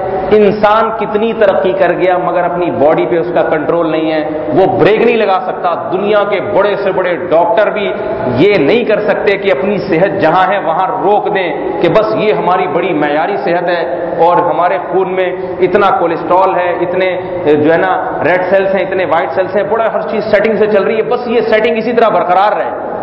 نہیں رہ سکتی۔ اللہ فرماتے ہیں کچھ بھی کر لو، یہ سیٹنگ کچھ دنوں کے بعد جا کے آؤٹ ہوگی، اور ایسی آؤٹ ہوگی کہ آؤٹ آف کنٹرول ہو جائے گی، اور پھر بھی جب آؤٹ آف کنٹرول ہو نا، پھر بھی ٹیکے ویکے لگ کے پینسلین کے اور مختلف چیزوں کے سیٹنگ پہ آتا رہے گا، اس کی بھی ایک انتہا ہوگی۔ اس کے بعد تمہارے ہی بڑے ڈاکٹر بلکہ تمہارے شاگرد کہیں گے کہ سر اب یہ کنٹرول میں آنے والی نہیں ہے، اب وہ ٹیکا بھی لگا رہے ہیں نا تو بڑا مسئلہ کھڑا ہو رہا ہے، شوگر پھر بھی کنٹرول میں نہیں آ رہی، آپ کے گردے اتنے ختم ہو چکے ہیں کہ حضرت نیا گردہ بھی نہیں لگ سکتا اب اس میں، کیونکہ گردہ لگنے کے لیے آپریشن کرنا پڑے گا، دل آپ کا صحیح کام نہیں کر رہا۔ اچھا بھائی کہیں سے دل لے کے لگا تو دوسرا، حضرت دل لے کے لگائیں گے اس کے لیے گردوں کا صحیح ہونا ضروری ہے، تو بھائی گردے لگا تو حضرت پھیپھڑوں کا کیا کریں، وہ پھیپھڑے میں جو بلغم اکٹھا جمع ہوا ہے وہ کہاں کاٹ کے پھینکیں، تو کتنی چیزیں ریپیئر ہوں گی، کیا کیا ریپیئر کریں گے اس کا۔ تو ایک وقت آتا ہے کہ وہ موت کے سامنے ہار جاتا ہے موت کے سامنے۔ تو دنیا میں ہر شخص ہر چیز سے جیت سکتا ہے، موت سے آج تک کوئی بھی جیت نہیں سکا، کوئی بھی نہیں جیت سکا۔ حضرت موسیٰ علیہ السلام کا واقعہ ہے نا، موت کا فرشتہ آیا حضرت موسیٰ کے پاس، حضرت موسیٰ تھے بڑے جلالی، بغیر اطلاع کے آ گیا، موت تو ایسے ہی آتی ہے۔ حضرت موسیٰ نے فرمایا کیوں آئے ہو؟ صحیح حدیث میں آئی ہے، صحیح بخاری میں، کہا موت کا فرشتہ آپ کی جان لینے آیا ہوں۔ حضرت موسیٰ نے کھینچ کے لگایا ایک تھپڑ، اتنی زور سے مارا کہ اس کی آنکھ نکل کے نیچے گر گئی۔ ایک کو تو مارا تھا نا، وہ تو پلٹی ہو گیا تھا بیچارہ، تو قرآن میں واقع ہے نا کہ تھپڑ مارا مارنے کے لیے نہیں تھا، ویسے ہی مارا تھا کہ تھپڑ لڑائی بڑائی جھگڑا کر رہا ہے۔ موسیٰ علیہ السلام کو پتہ نہیں تھا کہ یہ میرا تھپڑ اتنا طاقتور ہے کہ یہ مر ہی جائے گا، جیسے ہی تھپڑ لگایا وہ تو مر گیا۔ حضرت موسیٰ پریشان ہوئے، قال ھذا من عمل الشیطان، اے اللہ یہ تو ایک شیطان نے مجھ سے عمل کروا دیا ہے، مارنا تو نہیں چاہ رہا تھا میں اس کو، یہ تو مر ہی گیا بندہ۔ تو نبی میں بہت طاقت اور قوت ہوتی ہے، تو فرشتے کو کھینچ کے تھپڑ مارا، آنکھ نکل گئی۔ فرشتے نے جا کے اللہ سے شکایت کی، اللہ تو نے اپنے کس بندے کے پاس مجھے بھیجا ہے، یہ سلوک کیا۔ دوبارہ آیا، پھر موسیٰ علیہ السلام نے پوچھا کہ بھائی مہلت اگر ملے گی تو کیا ہوگا؟ کہا بعد میں بھی یہی ہوگا، بعد میں موت ہوگی۔ تو جب بعد میں ہی مرنا ہے چلو پھر ابھی چلتے۔ تو مرنا تو ہے، بریک نہیں لگ سکتی۔ تو کافر جو ہے نا، کافر وہ اس دنیا کی رنگ رلیوں میں پڑھ کے قبرستان کو بھول جاتا ہے۔ اس لیے میں کہتا ہوں جب عید کی راتوں میں شاپنگ سینٹر جایا کرو، خواتین بھی اور مرد بھی جب شاپنگ سینٹر جایا کریں نا اور رنگ رلیاں دیکھیں، دل چاہتا ہے ہماری بھی طارق روڈ میں 4-6 دکانیں ہوتی، یہ ہوتا وہ ہوتا، تو اسی رات قبرستان کا چکر بھی لگا لیا کرو۔ پاپوش کا قبرستان اور یہ محمد شاہ کا قبرستان اور بھی کئی سارے قبرستان ہیں، ایسے وقت میں جاؤ جب رش نہ ہو وہاں پہ، کیونکہ اگر وہاں بھی رش ہے، شب برات کی رات چلے گئے، عامر لیاقت اسٹیج پہ بیٹھے ہوئے قوالی پڑھ رہے ہوں، تو وہ ایسی رنگ رلیاں ہوں گی کہ وہ پھر قبر سے آپ کو عبرت حاصل نہیں ہوگی، کیونکہ اندر کے جو حالات ہوتے ہیں وہاں تک قوالی کی آوازیں نہیں پہنچتی۔ آپ اوپر کو دیکھ کے ماحول سے متاثر ہو جائیں گے، آپ بولیں گے بھئی یہ تو قبرستان بہت اچھا ہے، اتنی زبردست کڑھائیوں والے کرتے پہن کے جناب ڈاکٹر صاحب بیٹھے ہوئے ہیں، بڑا اچھا ماحول ہے۔ اندر والوں سے پوچھو، وہ کہہ رہے ہیں ہمیں عامر بھیا کی آواز نہیں آ رہی، صحیح ہے نا؟ وہ جو اندر بیٹھے ہوں گے نا وہ کہتے ہیں ہمیں ان کی آواز، اندر اندھیرا ہے، اندر اندھیرا ہے، دنیا اندھیری ہو گئی ہے ہماری۔ تو رات کے وقت یا دن میں رات کو اگر ڈر لگتا ہو کہ کوئی پکڑ نہ لے، کوئی جن چڑیل سے ڈر لگتا ہے، اگر رات کو اندھیرا ایسی چیز ہے جس سے ہر ایک کو ڈر لگتا ہے، یہ انسان کی فطرت اللہ نے بنائی ہے، ڈرتا ہے وہ اندھیرے سے، تبھی تو روشنی کو نعمت قرار دیا گیا ہے۔ تو دن میں چلے جائیں تنہائی کے وقت میں اور جا کے قبر پہ بیٹھ کے دیکھیں کہ کل مجھے بھی یہاں لیٹنا ہے، یہ میرا فیوچر ہے، یہ میرا مستقبل ہے۔ اس لیے اللہ نے کیا فرمایا کہ ہم نے اس دنیا کو مزین کیا۔ کیوں مزین کیا؟ لِنَبْلُوَكُمْ أَيُّكُمْ أَحْسَنُ عَمَلًا، تاکہ ہم دیکھنا چاہتے ہیں کہ تم میں اچھا عمل کون کرتا ہے۔ اگر دنیا مزین نہ ہوتی، ہر ایک کے سامنے اس کی حقیقت واضح ہوتی، تو پھر اس سے دل کوئی نہ لگاتا، سب کو قبر نظر آتی، سارے نمازی ہوتے، سارے پرہیزگار ہوتے۔ فرمایا ہم نے مزین کر دیا۔ کتنی چیزوں کو اللہ نے سورہ آل عمران میں ان چیزوں کو بھی بیان کیا۔ فرمایا جو تمہیں قبر سے غافل کرنے والی چیزیں ہیں ان کو اللہ نے گن کے بتایا ہے، گن کے۔ تو اگر آپ اجازت دیں میں بھی جلدی جلدی گن کے بتا دوں تاکہ موضوع کی تکمیل ہو جائے۔ فرمایا زُیِّنَ لِلنَّاسِ، ہم نے لوگوں کے لیے مزین کر دیا ہے حب الشہوات من النساء، سب سے پہلے عورت کو مزین کیا۔ مرد کے لیے سب سے پہلے عورت ہے جو اسے قبر سے غافل کرے گی۔ بد نظری دیکھیں انٹرنیٹ پر اور زنا، نائٹ کلب، یہ سارے عورتوں سے آباد ہیں۔ اگر عورت دنیا میں نہ ہوتی تو میرا خیال ہے انٹرنیٹ کے یوزر 5-6 رہ جاتے پورے پاکستان میں، جو کسی تجارتی وجہ سے بیٹھے ہوتے بیچارے۔ زیادہ تر لوگ فحش کاموں میں استعمال کر رہے ہیں، رنگ برنگی عورتوں کو دیکھنے کے لیے۔ ڈراموں اور فلموں کا جو سارا کلچر ہے عورت کی وجہ سے آباد ہے، اداکاراؤں کی وجہ سے۔ اداکارائیں نہ ہوتی تو خالی اداکاروں کو دیکھ کے کیا فلم دیکھنے کا کسی کو مزہ آتا؟ کوئی بھی فلم ہٹ نہیں ہوتی۔ کہتے ہیں وہ فلانی فلم ہٹ ہو گئی، فلانی ہٹ ہو گئی، وہ ہٹ کیوں ہوتی ہے؟ اس میں وہ جلوے نظر آتے ہیں جو نوجوان دیکھنا چاہتا ہے، جو جلوے۔ تو یہ ساری ہٹ وٹ اسی چکر میں ہو رہا ہے سارا۔ عورت ہے جو غافل کر رہی ہے، کس سے؟ قبر سے غافل کر رہی ہے۔ زنا، شراب اور پھر بد نظری اور یہ لڑکیوں سے دوستیاں، موبائلوں پہ باتیں، یہ ساری چیزیں قبر سے غافل کرتی ہیں۔ جس کو قبر یاد رہتی ہے وہ لڑکیوں سے ناجائز دوستیاں نہیں لگاتا، اسے پتہ ہے کہ قبر میں جانے کے بعد میرے پاس کوئی موبائل فون نہیں ہوگا۔ لوگ کہتے ہیں نا اس کے بغیر تو ٹائم پاس نہیں ہوتا۔ دیکھ لو مردوں کا ٹائم کیسے پاس ہو رہا ہے بھائی، مردوں کا کیسے پاس ہو رہا ہے ٹائم، ان سے جا کے پوچھو۔ وہ کہہ رہے ہیں بھائی اگر ہم دنیا میں بچ لیتے ان چیزوں سے آج اچھا پاس ہوتا، دنیا میں ان چیزوں میں پڑ گئے، امتحان میں ناکام ہو گئے۔ پہلی چیز اللہ نے یہ بیان کی حب الشہوات من النساء، سب سے پہلے عورت کو بیان کیا۔ اس لیے علماء نے لکھا ہے کہ انسان کے لیے، مرد کے لیے دنیا کی تمام چیزوں میں، دولت ہو، بنگلہ ہو، گاڑی ہو، عزت ہو، یہ سب چیزیں بعد میں، عورت کا فتنہ سب سے پہلے۔ سب سے زیادہ مرد کو دین سے دور کرنے والی جو چیز ہے وہ کیا ہے؟ عورت. بیوی نہیں، بیوی تو حلال ہے، عورت ناجائز دوستیاں. بیوی سے کون محبت کرتا ہے آج کل؟ بہت ہی شریف شرفا لوگ ہوتے ہیں جن کو بیوی سے محبت ہوتی ہے. وہ تو شریعت میں مطلوب ہے بیوی سے محبت کرنا، تو وہ تو پیغمبروں کی سنت ہے. بیوی، نبی کو حضرت عائشہ سے کتنی محبت تھی اور حضرت خدیجہ سے کتنی محبت تھی. بیویوں سے محبت تو یہ تو اللہ تعالیٰ نے عبادت قرار دیا ہے اس کو. لیکن بیویاں ترستی ہیں کہ شوہر ہمیں وقت نہیں دیتے، محبت نہیں کرتے، اس لیے کہ شوہر کے پاس رنگ رلیوں کا سامان اتنا ہے، بے پردہ عورتیں اتنی ہیں کہ اسے بیوی اب اچھی لگتی نہیں ہے. تو پہلا فتنہ اللہ نے فرمایا عورت ہے جس کو مزین کیا، حب الشہوات من النساء والبنین. دوسرا فتنہ اولاد. اولاد کی خاطر انسان بہت سارے کاموں میں پیچھے ہو جاتا ہے، دین سے دور ہو جاتا ہے. بچوں کی خاطر گھر میں ٹی وی لایا جا رہا ہے، بچوں کی خاطر رشوت لی جا رہی ہے، بچوں کی خاطر حرام کمایا جا رہا ہے، اور بہت سارے کام جو حلال حرام کی پرواہ کیے ہوئے بچوں کا پیٹ پالنا ہے. اس وجہ سے فرمایا والبنین والقناطیر المقنطرہ، بینک بیلنس، دولت کی وجہ سے انسان اللہ سے غافل ہوتا ہے. والخیل المسومہ، سواریاں، بہترین گاڑیاں. ہر آدمی کی چاہت ہوتی ہے کاش میرے پاس بھی گاڑی ہو. اگر میں حلال میں رہا تو میں تو W11 میں ہی سفر کرتا رہوں گا، چنچی میں بیٹھ کے ہی جاتا رہوں گا، کسی دعوت میں چنچی میں بیٹھ کے جاؤں گا، کیا عزت ہوگی میری. یہ مولوی لوگ حلال کرتے رہتے ہیں، یہ نہیں دیکھتے کہ عزت اسی کی ہوتی ہے جو کرولا میں گھومتا ہے. اس کی کوئی عزت نہیں ہے جو رکشہ چلا رہا ہے، چنچی چلا رہا ہے. اس لیے اللہ نے کیا فرمایا؟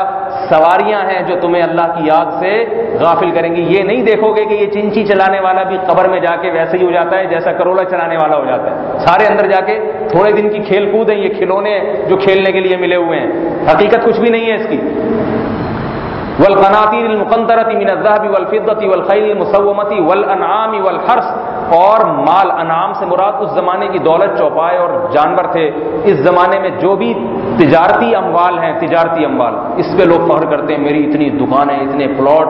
اور حرث، زراعت، زمیندار آدمی کو اپنی زمینوں پہ بڑا ناز ہوتا ہے، اتنے کنال کی میری زمینیں ہیں، اتنے کنال کی میری زمینیں ہیں. تو بھائی تیری جو زمین مستقبل میں 6 فٹ کی ہے، چاہے تو ساری دنیا کی زراعت کی زمینیں خرید لے، مستقبل تیرا کتنا ہے؟ 6 فٹ. اور 1 فٹ چوڑائی ہوگی اس کی، 6 فٹ لمبائی ہوگی.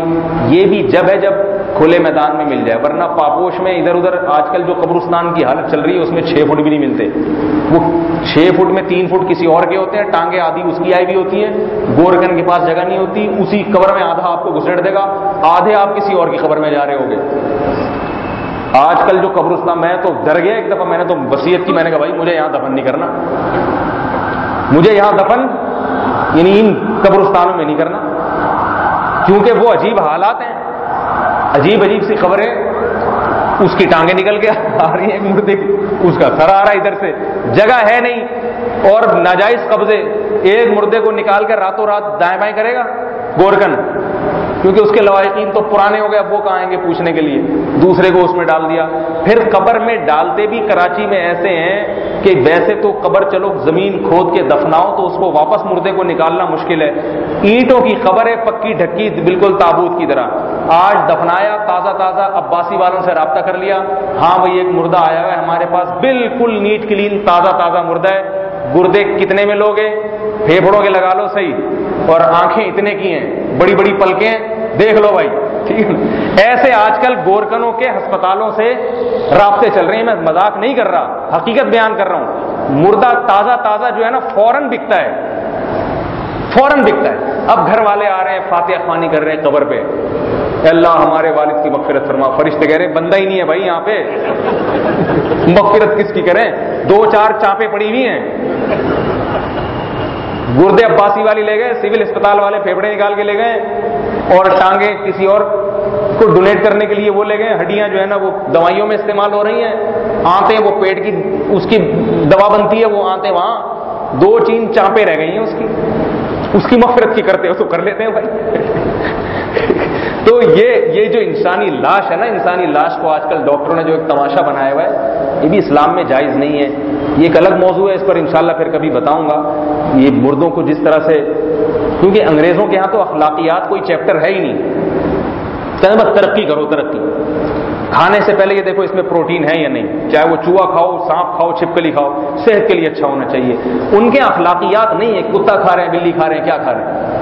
لہذا وہ کہتے ہیں ترقی کرنی ہے، چاہے اس کے لیے انسانی لاش کے ٹکڑے کرنا پڑے، انسانی لاش کو اٹھا کے اس کے گردے پھیپڑوں کو جیسے بکرے کی چانپیں کاٹ کے الگ لٹکائی بھی ہوتی ہیں، سری پائے الگ ہوتے ہیں، کچھ دنوں میں انسان کے بھی ایسے ہی اسپیئر پارٹس بکھرے ہوں گے، یہ گردے جی یہ اتنے کے ہیں اور یہ فلاں کے گردے ہیں، سوات کے رہنے والے تھے، پانی وہاں کا پیا ہوا ہے، بہت طاقتور گردے ہیں، یہ حساب ہو جائے گا۔ اس لیے علماء کہتے ہیں کہ یہ شرعاً جائز نہیں ہے، ترقی کے لیے اور دوسرے کوئی راستے تلاش کریں۔ تو لیکن بہرحال اگر ڈاکٹر نہ بھی لے کے جائیں، کیڑے تو بہرحال کھا کے ختم کر دیتے ہیں انسان۔ تو یہ ہے موت جو بار بار بلا رہی ہے اپنی طرف، اور ہم منہ چھپا کے اس سے بھاگنے کی کوشش کر رہے ہیں، اور یہی کہہ رہے ہیں میں نہیں مروں گا، میں نہیں مروں گا، سب مر جائیں گے، میں نہیں مروں گا۔ مرد کو بھی بلا رہی ہے موت اور عورت کو بھی بلا رہی ہے، تو نے بھی ادھر آنا ہے، شوہر کو چھوڑ کے، بچوں کو چھوڑ کے، والدین کو چھوڑ کے، اور مرد کو بھی بلا رہی ہے بیوی بچوں اور والدین کو چھوڑ کے، دوستوں کو چھوڑ کے یہی آنا ہے۔ تو میرے بھائی عقل مند وہ ہے جو موت سے پہلے توبہ کر لے، اسی کو قرآن بیان کر رہا ہے کہ موت کے وقت توبہ قبول نہیں، اس سے پہلے ضرور ہوگی، یہ بھی وعدہ ہے۔ کتنے ہی گناہ کر لیے، 2 آنسو بہائے گا، اللہ اب نہیں کروں گا، اللہ یہ نہیں دیکھیں گے اب تک کتنے کیے ہیں، بس معاف کر دیا، آئندہ سے نیا حساب شروع، نئی فائلیں تیار ہونا شروع ہو جائیں گی، پرانی اٹھا کے پھینک دی جائیں گی ردی میں، جو ہو چکے بس ختم۔ یہ اللہ کی رحمت ہے، خوش قسمت لوگ ہوئے ہیں جو اس رحمت سے فائدہ اٹھاتے ہیں۔ میں جو اتنی باتیں کر رہا ہوں، مجھے ڈر ہے، پتہ نہیں میرا بھی اس پر عمل ہو یا نہ ہو، آپ لوگ سن رہے ہیں، آپ کو بھی ڈر لگنا چاہیے کہ اتنی سن کے ابھی عمل کی توفیق نہ ملے، تو میرے لیے بھی دعا کریں، اور میں آپ کے لیے بھی دعا کرتا ہوں کہ اللہ تعالی ہم سب کو پہلی بات تو یہ گناہ سے بچائے، ہر قسم کے گناہ سے بچائے، دین پر لے آئے، اتنی محبت اپنی دے دے کہ ہر صغیرہ کبیرہ گناہ سے توبہ کی توفیق مل جائے، چھڑوا دے ہمیشہ کے لیے، اور اگر بالفرض کبھی گناہ ہو جائے تو جلد از جلد سچی توبہ کی توفیق عطا فرما دے، ایسا نہ ہو موت تک اس گناہ پر قائم رہیں۔ اس نحوست اور عذاب سے اللہ ہم سب کو بچائے۔ ایک دعا اللہ سے مانگا کریں، مشاہدہ ہے کہ یہ دعا، اس دعا کی بڑی برکات ہیں، اللہ سے یوں مانگا کریں کہ اے اللہ تیری وہ رحمت جس کی وجہ سے تو نے ہمیں ایمان عطا کیا، یہ جو ہمیں ایمان ملا یہ ہمارا اکتسابی ایمان نہیں ہے، یعنی اپنی محنت سے نہیں ملا ہمیں۔ غیر مسلم جب اسلام قبول کرتا ہے تو وہ ریسرچ کرتا ہے، تحقیق کرتا ہے، پھر بہت بڑی بڑی عیاشیوں کو قربان کرتا ہے، وہ رشتہ داروں سے ٹوٹتا ہے، پھر جا کے اسلام قبول کرتا ہے، وہ اس کا ایمان تو ہے پکا ڈکا، آزمائشوں کے بعد ایمان قبول کیا۔ لہذا کوئی کرتا ہے کوئی نہیں کرتا، اللہ نے غیر مسلموں کو اس آزمائش میں ڈالا ہے۔ مجھے اور آپ پر، میرے اور آپ پر اللہ کی یہ رحمت ہے کہ اللہ نے ہمیں ایمان کے معاملے میں آزمائش میں نہیں ڈالا، ہمارا ایمان ہمیں والدین سے گھر میں ہی مل گیا ہے، تو یہ آزمائش سے تو اللہ نے بچا لیا۔ سمجھ میں آ رہی ہے بات؟ ہماری آزمائش کیا ہے؟ عملی، ایمان والی آزمائش نہیں ہے، بلکہ ایمان چھوڑنا ہمارے لیے مشکل ہے، کیونکہ اگر اللہ نہ کرے نقل کفر نباشت کہ ایمان چھوڑ دیں گے تو معاشرے سے بھی کٹ جائیں گے، لوگ بھی نفرت کی نگاہوں سے دیکھیں گے اور سکون قلب بھی برباد ہو جائے گا۔ تو ہمارا ایمان تو زبردستی کا ہے، تو اللہ سے یوں دعا کیا کریں، اللہ جیسے تو نے مجھے ایمان دے دیا میرے کسی کمال کے بغیر، یہ رحمت کر دی، تو اب تھوڑی سی رحمت اور کر دے، ہدایت کے راستے میں بھی زبردستی لے آ، میں چاہوں یا نہ چاہوں، کوشش تو کرے آنے کی، لیکن اللہ سے دعا تو ایسے ہی مانگنی چاہیے نا جیسے بھیکاری مانگتا ہے۔ بھیکاری کے پاس جتنا مردی ہو سرمایہ، آپ کے سامنے یہ نہیں کہے گا کہ پیسے بہت پڑے ہوئے میرے پاس، لیکن اگر آپ دے دیں تو بڑی نوازش ہوگی، آپ ویسے ضرورت تو نہیں ہے تو آپ دیں گے، جا بھائی، وہ ایسا گڑ گڑائے گا، بولے گا بھائی کچھ بھی نہیں، 6 وقتوں سے کھانا نہیں کھایا، شادی شدہ نہیں ہوگا لیکن 6 8 بچوں کا حوالہ دے رہا ہوگا، تو اس کو پتا ہے جیب سے نکلوانے کا طریقہ کیا ہے، اور آپ کو پتا بھی ہوگا جھوٹ بول رہا ہے، پھر بھی آدمی لفاظی میں آ جاتا ہے۔ تو اللہ تعالیٰ کو تو سب پتا ہے، مگر اللہ کی رحمت بہانہ ڈھونڈتی ہے، تو اللہ کی رحمت کو متوجہ کرنے کے لیے جتنا جو کچھ بول سکتے ہیں نا منہ میں آئے سب بول دیں کہ یا اللہ میں کچھ بھی نہیں ہوں، مجھے آتا ہی نہیں ہے، میرے میں ہمت ہی نہیں ہے، مجھے گناہ چھوڑنے کی ہمت ہی نہیں ہے، کچھ بھی نہیں ہے، میں نے گناہ کر کے اپنے آپ کو برباد کر لیا، میں بالکل دھتکارا ہوا اور جو ہے وہ ذلیل ہوں، کمینہ ہوں، مجھے کچھ بھی نہیں آتا، تیری رحمت نے دستگیری کرنی ہے، مجھے اس پیشانی کے بالوں سے گھسیٹ کے اپنے دین کی طرف لانا ہے، مجھ میں کوئی کمال نہیں ہے۔ مانگے اسی طرح، باقی یہ کہ اپنے عملی زندگی میں کوشش بھی کرے ہدایت کی، عملی زندگی میں اپنے آپ کو بیکار نہ بنائے۔ تو انشاءاللہ جو اس دعاؤں کا معمول بنائے گا، اللہ کی رحمت سے قوی امید ہے موت سے پہلے پہلے اللہ اس کو سیدھے راستے پہ انشاءاللہ لے آئیں گے، موت سے پہلے۔ اور اگر بالفرض نہیں آیا، بالفرض، تو شاید توبہ تو قبول نہیں ہوگی، لیکن مسلمان کے لیے غریبی میں معافی کا بھی آپشن ہے۔ غریبی سمجھتے ہیں؟ سالن کے پیسے دے دیے، پلیٹ ملے گی اس کی، وہ آپ حقدار ہیں۔ اس کے بعد ایک آدھ غریبی کے بھی حقدار ہیں، ڈبل غریبی اس کی مرضی دے یا نہ دے۔ تو بغیر توبہ کے مر گئے، لیکن آپ کی چاہت تھی کہ گناہ چھوٹے، تو قانون تو یہ ہے کہ سزا ملے گی، اب توبہ قبول نہیں ہوگی۔ لیکن اللہ نے اپنی رحمت میں غریبی کا آپشن بھی، سمجھ میں آ رہی ہے بات، رکھا ہوا ہے کہ چل بھائی تو بنتا تو تیرا حساب کتاب خطرناک ہے، لیکن چل جا جنت۔ ہمارے استاد ایک بڑا دلچسپ واقعہ سناتے تھے کہ ایک پنجاب کا لڑکا دیہاتی گنوار بیت اللہ کے قریب بیٹھ کے دعا مانگ رہا ہے اپنے اسٹائل میں۔ اب وہ جو پنجاب میں دیہاتی گنوار لوگ ہیں نا، ان کی زبان پہ گالیاں بہت ہوتی ہیں، بات یعنی وہ مذاق مذاق میں بھی گالیاں دیتے ہیں، دوستوں کو بھی، والدین سے بھی ایسی گالیوں میں بات کر لیتے ہیں، کوئی برا نہیں سمجھا جاتا۔ تو اللہ سے دعا مانگ رہا ہے، میں وہ گالی تو نہیں دوں گا جو میں نے سنی کہ مسجد ہے، لیکن میں تھوڑا سا اس کا اشارہ دوں گا۔ تو اللہ سے دعا مانگ رہا ہے، اللہ میرے ساڑھے نال تو کچھ بھی نہیں ہے، ساڑھے نال تو گناہ ہی گناہ ہے، بس قیامت کے دن جو ہے نا تو ایک ٹھڈا مار کے کر کے نا اور ایک گالی نکالی، چل جا جنت میں۔ اس گالی کو حذف کر کے میں بے غیرت کا لے آتا ہوں مثال کے طور، چل بے غیرت جا جنت میں، ٹھڈا مار کے کہتے چل بے غیرت جا جنت۔ تو وہ بیچارے کو اسی طرح ہی آتا تھا مانگنا۔ تو بعض دفعہ اس کا بھی ایک آپشن ہے کہ اللہ تعالیٰ کہے تو بنتا تو نہیں ہے، تیرا کوئی حساب کتاب لگتا تو نہیں ہے تو تیرے لیے جہنم، لیکن چل تو نے کوشش بہت کی تھی بہرحال گناہ سے بچنے کی، توبہ کرتا تھا، بار بار روتا تھا، گڑ گڑاتا تھا، تبلیغ میں بھی وقت لگا لیا، کوشش میں لگا ہوا تھا، اب کچھ تو نے کر لیا، کچھ میں کر دیتا ہوں، لیکن کوشش تو کرے نا، وہ بھی نہیں کر رہا، ہاتھ پہ ہاتھ رکھ کے بیٹھا ہوا، نہیں بس یہی ہے، میں تو چھوڑ ہی نہیں سکتا، مجھ سے تو گناہ چھوٹ ہی نہیں سکتے، میں تو اسی طرح زندگی گزارتا رہوں گا۔ تو میرے بھائی، جب آپ کو جنت میں جانے کا شوق نہیں ہے تو قرآن کیا کہہ رہا ہے؟ انلزمکموہا وانتم لہا کارہون، ہم زبردستی تم پہ تھوپ دیں، تم چاہ نہیں رہے ہو، ہم چاہنا شروع کر دیں، ایسا نہیں ہو سکتا۔ چاہو تو صحیح، کچھ تو کوشش تو کرو۔ تو بھائی اتنا اللہ مجھے بھی توفیق دے دے، ہم اور آپ کو بھی توفیق دے دے، اور ہم سب کو جنت میں ایسے جمع کر دے جیسے ہم یہاں جمع ہیں، گناہوں سے بچنے کی توفیق عطا فرما دے۔ یہ پرچے پھر اگلے ہفتے دینے، بہت زیادہ لمبا بیان ہو گیا ہے، اور بھی کسی نے سوالات دینے ہو تو ان کے پاس جمع کرا دیں، اگلے درس میں انشاءاللہ یہ سارے پرچوں کو نمٹائیں گے۔ سبحانک اللہم و بحمدک، نشہد ان لا الہ الا انت، نستغفرک و نتوب الیک۔